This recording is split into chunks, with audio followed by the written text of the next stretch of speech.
A fault is a weakness, a defect, a fracture. Faults divide, tear, and consume. Here in the city of Chester's Chasm, we struggle to maintain that precarious balance over the precipice in the earth, in our lives, and in our hearts. This story is about 4 teenagers with faults of their own. The fault between my faith and freedom. The fault between my family and identity. The fault between my life and death. The fault between my guilt and revenge. As these fractures grow, we stand at the edge and ask, what must we sacrifice to sate the void's endless hunger? Is it possible that the answer lies within all our faults? Greetings, and welcome to All Our Faults, a Monster Hearts 2 actual play podcast by the Tabletop Talespinners Network. I am your hostess and MC, Mistress Winter. There is a lot I could say on toxic leadership and how it propagates all manner of discrimination and hate in its followers. But as a tie-in to this episode, there is more to be said on how those who would do us most harm are often disguised as our benefactors. They conceal themselves through empty promises and good deeds, but all it is bait. The lure to draw us in before they sink the hook and rip us from the floor. Once they have us, we have few choices, to fight or submit. Regardless of whichever way you lean, you are welcome here, because here we are going to put away all our fears and worries, and instead be witness to our teens' collective fears and worries. Last time on All Our Faults, Crispin's violent influence exploded throughout the house party during his fight with Deacon. Michael joined in, desperate for a drink, while simultaneously worrying about his lightweight boyfriend. Saline discovered her sister Ella doing drugs with Sarah's posse. After being told off for abandoning Ella, Saline contacted her stepdad to get the girl before she was too far gone. Later, at a late-night diner, Solomon ran into his childhood friend. Now we rejoin the group as the werewolf tries to process being reunited with Elmira. Shoutouts and thank yous after the show. Chapter 26. The Painful Wounds of Truth. Is this person real? The person? Yeah. Yeah. Is everything okay? Yeah, we're fine. No, we don't have any sushi, sir. What would you like? He took one look at you and started crying. Yeah, well, he looks like a pathetic weakling, so. Well, that's not fair. He's not weak. Would prefer if you didn't speak to my friends like that. Solomon stands up and is like, give us a moment, and then grabs her by the hand and pulls her outside. What? Hey, I'm fucking working. Yeah, I thought you were dead. Yeah, well, I guess I made it. It's not like you came back to check. My parents took me away. They wouldn't let me. I told them that you were out there in the tree, but... Do you know how fucking long I was up that tree? I was in there all night. All night! When I finally realized that nobody was coming, I went back into town. I saw all the dead bodies, including my fucking parents, by the way. And the only person who even thought to come back was Elder Gross. I worried about you every day. I told my parents, I told whoever I could that you were out there so that they could get you, and they took me away. They didn't want to stay. And yet, you thought I was dead. So I get it. You didn't want to look for me because who's going to look for a dead girl? So yeah, you just wrote me off. and I wrote you off. So you've been here the whole time? Yes. Easiest place to hide is fucking among them. And you know what? I'm making something of it. You know, the Moon Raiders, we're still running. Running together. Where? She motions to the line of motorcycles along the side of the diner. If I could have, I would have come back. For you. Yeah, well, you didn't.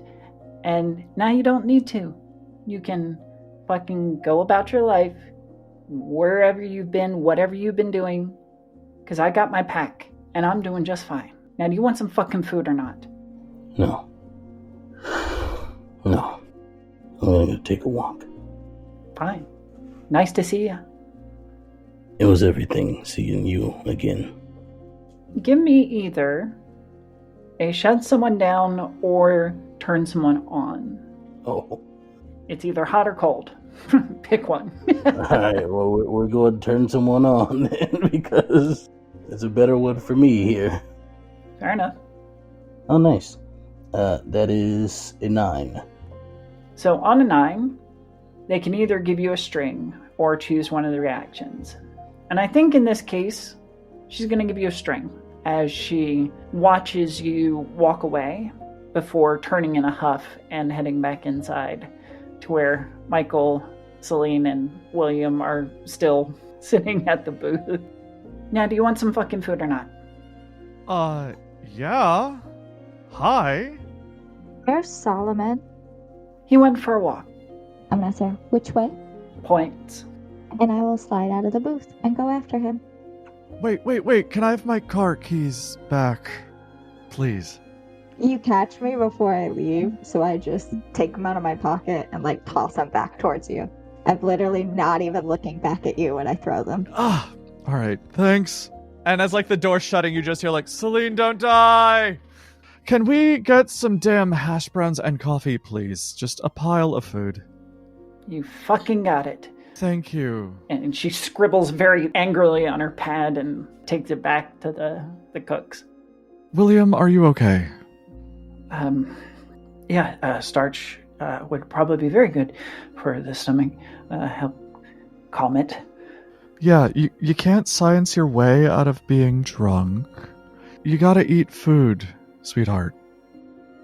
Aren't there some hangover cures? Yeah, most of them are lies. Some of them involve more alcohol. Just you need carbs. I got you home fries. Oh, good. I hope they clean the plates well. I'm sure it's fine.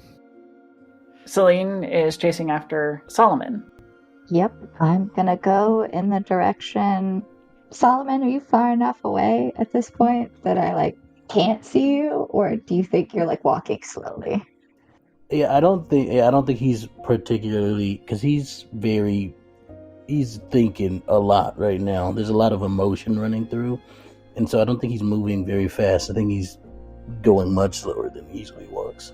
All right. See, I'll go in the direction the server that I don't know, indicated, and finally catch up with you. And just care to share what all that was about? No. You don't have to. I'm conflicted. It's a lot, and it's just sum it up is you've seen what I am. She is too. We were best friends when we were kids, and something bad happened. Our pack thought she died. Thought I'd never see her again. I'm sorry that you went through that. It sucks when your past comes back to bite you. No pun intended. We were just with a vampire. Oh, is that what he is? Oh, fuck, did you not know? I guess it doesn't matter now. Yeah, Michael is a vampire. Well, contrary to belief, I don't have any problems with vampires. I haven't met a lot of vampires or werewolves, so I really wouldn't know. That's good to know that you won't suddenly have beef with him because he's a vampire. That would be another thing that I don't think any of us need to deal with. I'm sorry. I'm just not. I didn't expect to see her ever again. In fact, I almost dedicated my entire life to getting revenge on the people who took everybody from me. I get it. I really do. You know, there's something hunting me and a group of, I'm assuming they're Fae. I guess I don't actually know. Somebody hunting down my father. So I get it. She's been here the whole time, you know. I've been running around in the woods. I just came down. Everything okay with your sister? No. But things never really were. It is what it is. My stepdad will come collect her and make sure she's safe at home. She'll probably never be able to leave the house again and hate me forever, but hey, something's after me and it's going to catch up soon. So, it is what it is. Until then, I'm here for you. And Michael is also here for you in his weird Michael way. Just kind of endearing. You just have to be ready for the chaos. So much fucking chaos. Chaos I can handle. It's the calm that's hard to deal with. Right before everything goes to shit, there's always peace. Well, Solomon, I think you should stay away from Crispin. It's gonna be kind of hard. We live together. That's new information? Well then, as much as you can, stay away from him. Don't tell him. Don't let him know what you are. He won't take it well. I'm starting to think that he won't take anything well. Yeah. Just distract me from other things. I'll ask a question that I've been meaning to ask for a while. Do you know anything about a Dr. Miller? Do I know anything about a Dr. Miller? Not really. I don't think you've met her. But I know that. Well, but wait. Crispin and I have been friends for a while. And Dr. Miller is Father Miller's wife, right? Yes. So I probably heard Crispin mention the name Dr. Miller, and I might know that she is whatever job she has. What's her job again? Psychiatrist. Oh, damn. Okay. I'll just kind of look at Solomon and go, I don't know. I don't really know her. She's in that fucking cult with Crispin. She's like his therapist or something, or she was.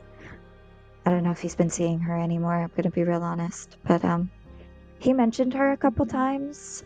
That's about all I know about her. I've never met her. Why do you ask? I came into town for a reason. Help me find out whoever attacked my pack. It's been a minute since she promised to help me do that. Wondering if you knew anything about. Anyway, I don't think I can go back to that diner. At least not right now. It's okay. Where do you want to go? Home.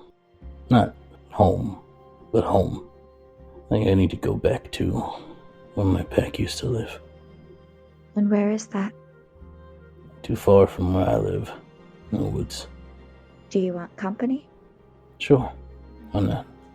I'll let Michael know that we aren't returning to the diner. And I will whip out my phone and send Michael a text. Hey, helping Solomon with something. You and William just chill out, eat, go home.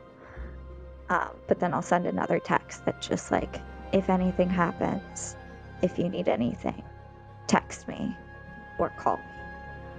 Yeah, and Michael will take a look at that, and he'll look at the wreck of a drunk boyfriend he has, who's shoveling, I assume, home fries by this point, and sipping coffee and worrying about germs. Oh, yes, absolutely. What a mess he is. God. Sober or tipsy. That's your man's. Love it. All right. Yep. And I'll just thumbs up emoji. Keep me posted. Saline, you get a text from Ella. Oh, no. Great. Just a very simple and capitalized, fuck you. I will text back. I trust your father picked you up then. I'm not expecting her to respond, but First you abandon me, and then you're gonna ruin my life? Where do you even get off? I will respond with, if you would like to talk, we can either get on a phone call or plan a time to see each other and talk in person. I am not having this discussion with you over text. Fine. I'll see you on Monday, along with all of my friends. Is my sister threatening to jump me right now? Kind of. Okay. Let me step out of how Abby feels about that, which is bring it, and focus on how Saline feels, which is kind of the same. She's really tired. I will send a text back.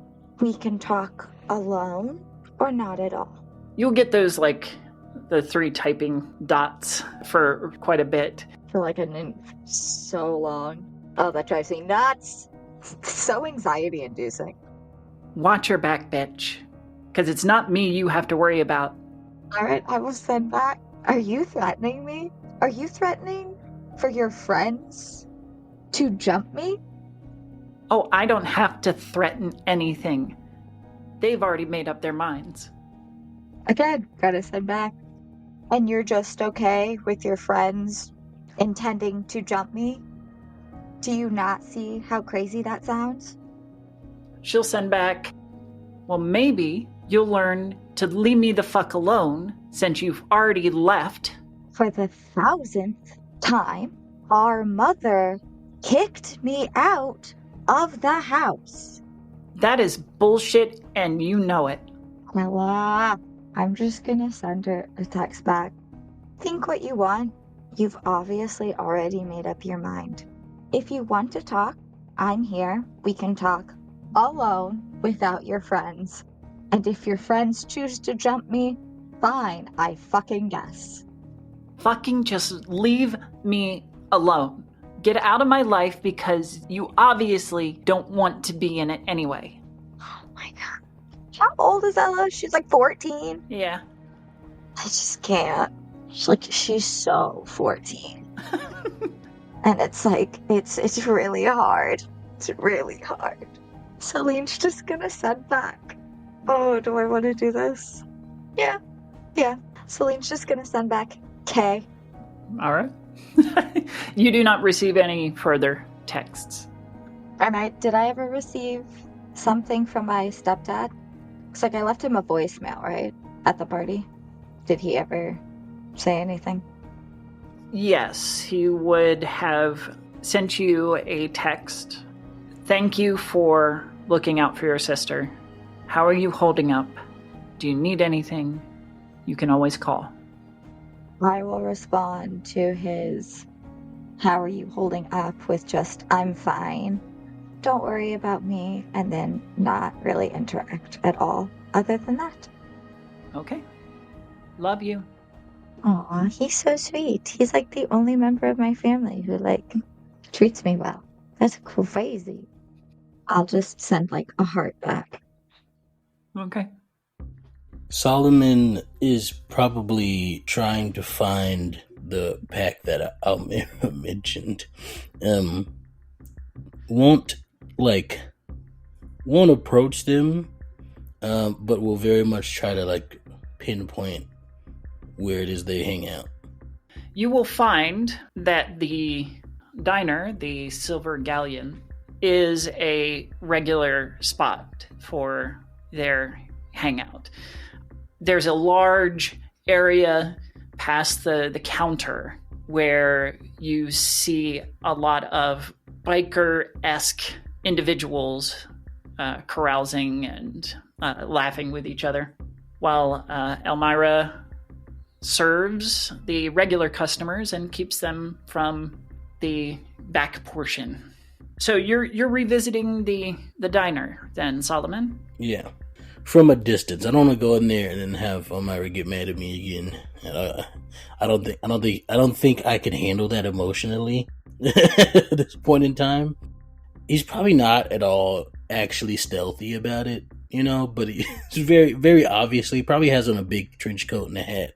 Stands across the street and just kind of watches from behind a pole or something, and just stands there for a few hours. They probably notice him, but he's to that point, give me a keep your cool. Oh, wonderful. That's going to be an 8. Okay. You manage to watch the diner for a while unnoticed, but eventually you will spot Elmira, who catches sight of you from inside the diner. One of the other pack, you assume, comes up to her. They have a silent conversation that you can't hear from your hiding spot. The pack mate motions to several others who begin moving to the diner exit, keeping you in sight.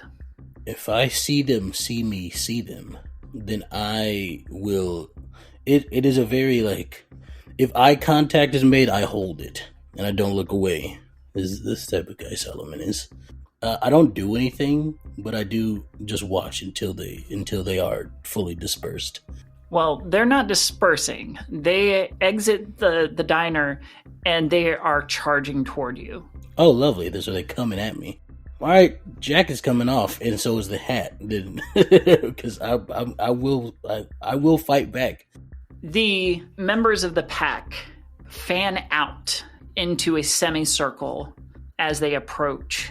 The lead member, that typical, very gruff, bearded, long hair type of guy, his hands flexing at his sides. You can see the hint of a little claw as he approaches.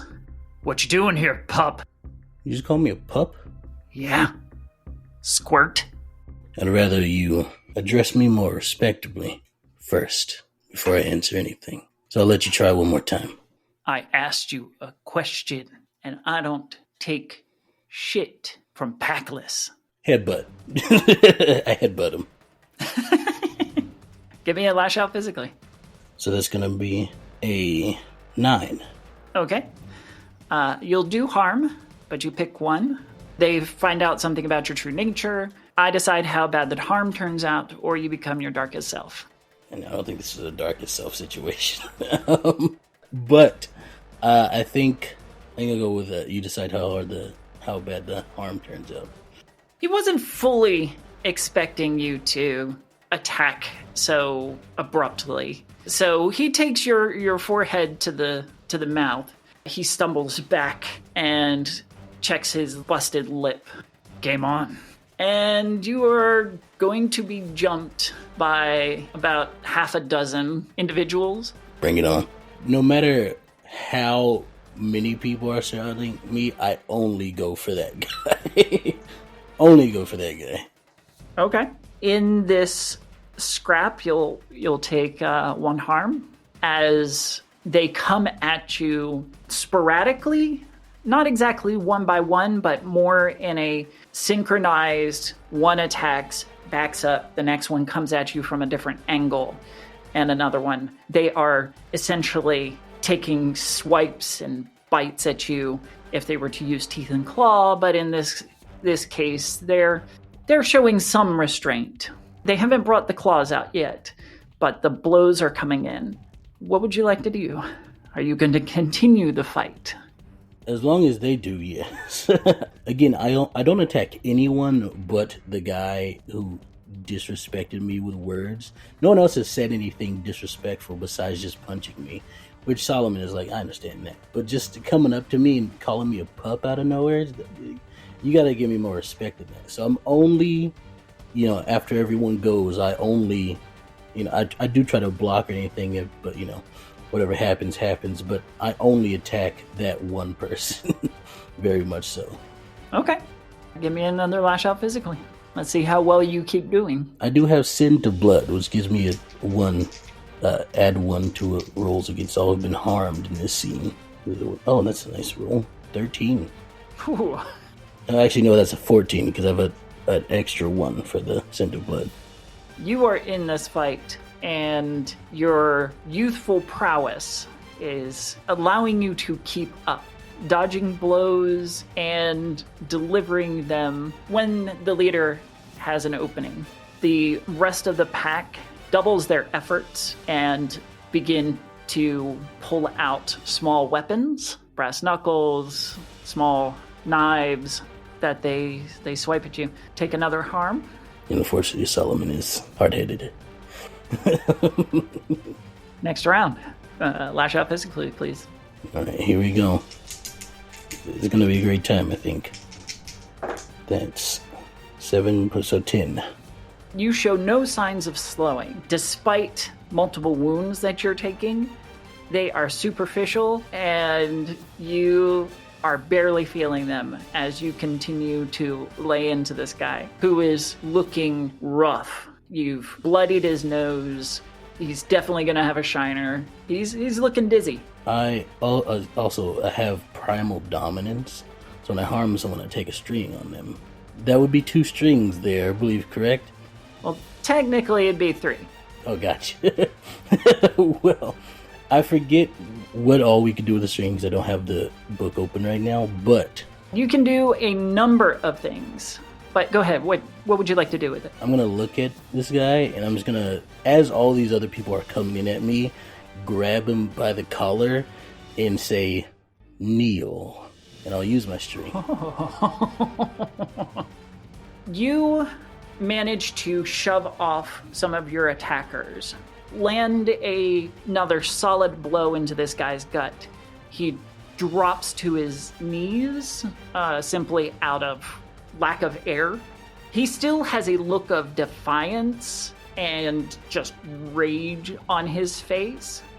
You can see the wolf roiling behind his eyes, ready to come out and tear you a fucking new one. But then Elmira's voice cuts through. Cut it out! And the pack turn to Elmira as she strides up. The other wolves parting for Elmira. Let him go. I don't, immediately at least. And then I look up at her and I just say, is this who you run with? People who gang up on everybody else, too afraid to fight one-on-one? For one they call a pup, and I just look directly into this one's eyes. Who's a pup now? It's a nice whimper you got there. He pulls himself away with a jerk and wipes blood from his face. And he shuffles back and stands behind Elmira, whose face is twisted in just this very disappointed and angry look. They were protecting me. From what? From a packless wolf that is stalking me. Now you, the pack. I wanted to see what they were like, and I'm disappointed. After all this time, Elmira, after what we've been through, you, all of you, gang up on other wolves? Because what, they don't have a pack? We need to stick together. We don't need to do this. You have no fucking clue what I've been through. Thank you. This is my pack. And so what? And we don't appreciate intruders. Now, if you had come into the diner and presented yourself respectfully, maybe they would have shown you some respect. Oh, so excuse me, what do you call a packless wolf standing outside is a threat? What are you, the 20 of you? One of me? You sure don't have a lot of confidence in your ability to defend yourselves if I'm a problem.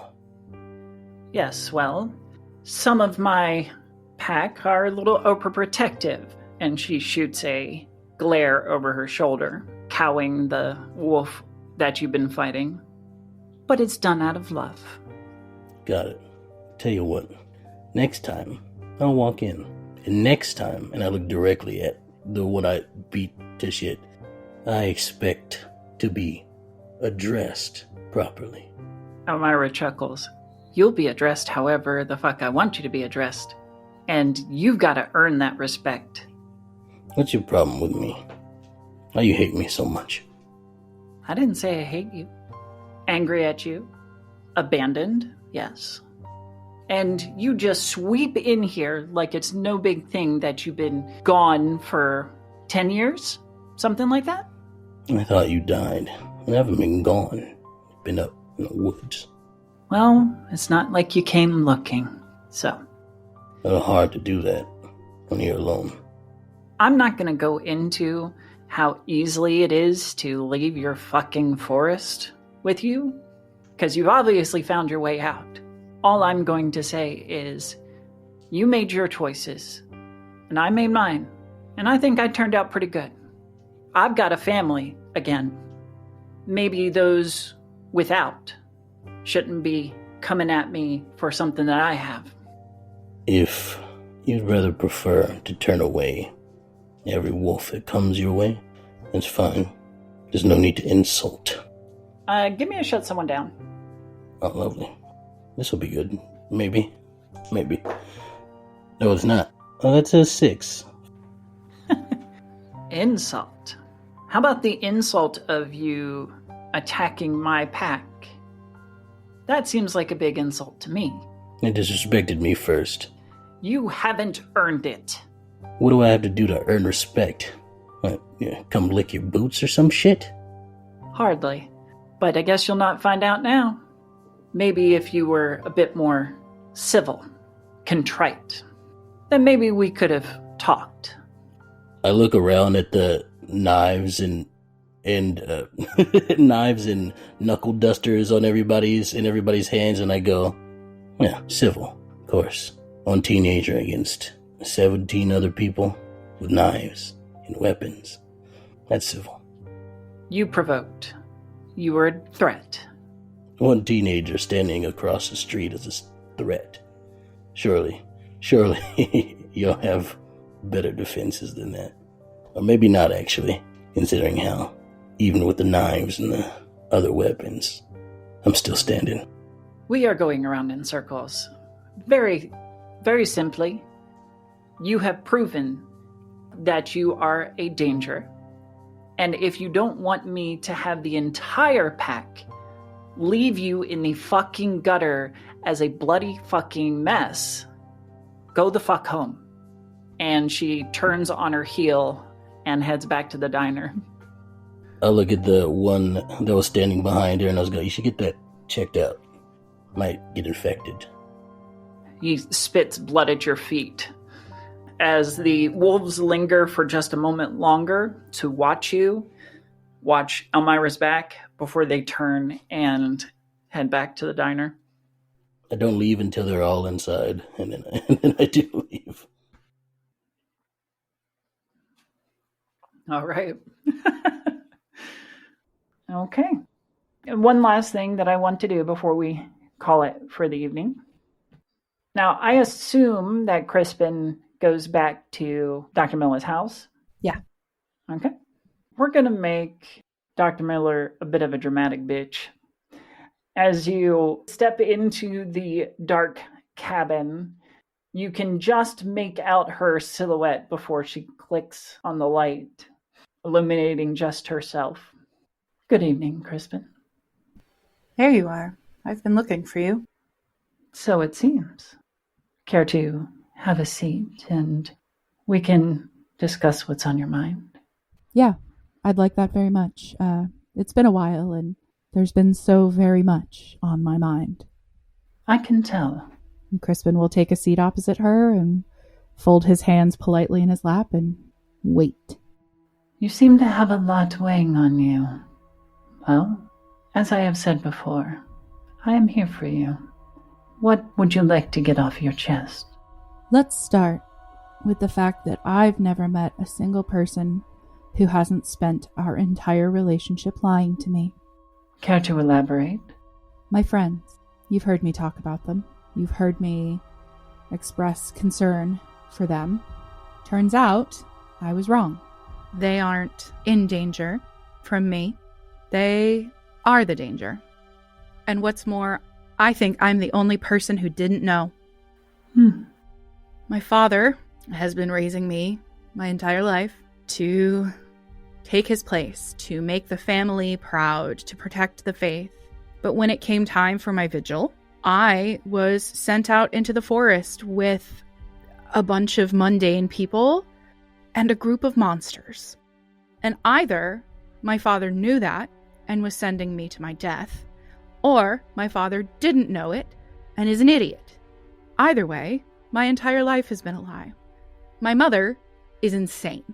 driven mad by the loss of my 3 older siblings that 16 years later she still can't accept. I'm more a parent than she is. And then there's you. And Crispin will fix Dr. Miller with his stare. You always seem to be around when I need help, when I'm in danger, when I'm at my lowest. But when I have questions, when I want answers, you disappear. Why did you bring me here? Why did you bring him here? I brought you here, Crispin, because I saw a lost boy who needed help, needed a hand up, and who is so full of potential that just needed a push, encouragement, if you will, to find his own strength, his own courage. And if you refer to Solomon, I saw a useful tool, one that could possibly be shaped into a weapon at your side. It is your choice whether or not you choose to employ it. A weapon for what? The battles will come. You really believe that there's a war between heaven and earth and the powers of darkness are coming for us? No, not so grandiose. Heaven and hell are concepts. They represent the polar opposites that exist in all of us. But if there's one thing that humanity has taught me, it is that war and strife are inevitable. Can I make a gaze into the abyss roll? Because, fuck that bitch. Humanity, girl what? So that's a 7 plus 2, so 9. 9, okay. Wait. I have a forward. 10. Fuck you. I'm succeeding on that one. What sits before you looks like a human. Certainly wears the skin of a gracefully aged human woman. But my friends looked human too. And maybe in that experience, you have learned to look beyond the veil and see the creature beneath that is vaguely humanoid in shape, limbs, otherwise. Ruddy red skin, red eyes, swept horns. What are you? I am so many things. An avatar of conquest, a champion of violence and war, a herald of the end. Now, the most important question, however, is what you are to me. And you are my servant. Crispin just sits there. This moment feels inevitable in a way I cannot put into words. This tipping from the mortal and the mundane into the fantastical, the biblical. Whether I knew it or not, this is the moment that my whole life has been leading up to. And while it looks different than I imagined it might, in a weird way, it all makes sense. My father's dire warnings, my feeling that things were just not quite right, even from when I was little, that day on the playground when I tried so hard and just couldn't bring myself to do what Father would have said was the right thing. I am prepared for this moment. I am prepared to submit myself to something greater than me. And so Crispin will unclasp his hands, sit up straight in his chair, and very deferentially say to Dr. Miller, as long as you tell me what's going on, I will be what you need me to be. Just please No more secrets. I can't stand it. Everything has been a secret, been a lie. I just want to know. I am so desperately thirsty for knowledge. I just want to know everything. The thing that is Dr. Miller settles back into her chair. A look of approval and victory resting on her otherwise emotionless face. Very well. Let's begin your first lesson.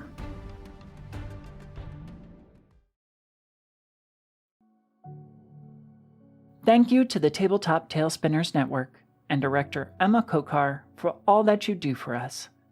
Much love to my cast, Abby Marie Carter as Saline, Extell as Solomon, Juicy Garland as Michael, and Kat Kelly as Crispin. I have been your MC and producer, Mistress Winter. Our socials are available in the show notes. With an unknown future ahead, all I can say is that our hearts are with yours on this journey. We wish your hearts love and safety. Until next time. Have you ever wanted to explore the skies in your TTRPG games? Does your favorite system not have the tools for you to do so? Well, now you do, with 2 fantastic supplements from Homie and the Dude. First, pilot your own custom airship with Sky Zephyrs. This 5e supplement lets you take your adventures to the skies in a whole new way with over 250 pages of player features, vehicle combat rules, and more.